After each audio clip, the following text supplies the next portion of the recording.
કાલે બી કહેતા હતા ને આજે બી કહીએ છીએ, તાકાત હોય તો લગાવો ગાડી બાજુમાં. અને બોલાઈ લે તારા ભડવાઓ ને.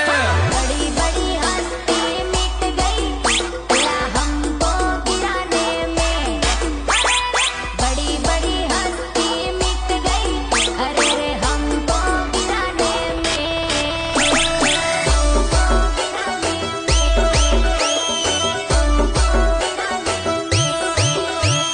पूरा शहर में नाम चाले, पोस्टर लग गया थाने में, शेर जैसा जिगरा चाहिए हमको हाथ लगाने में,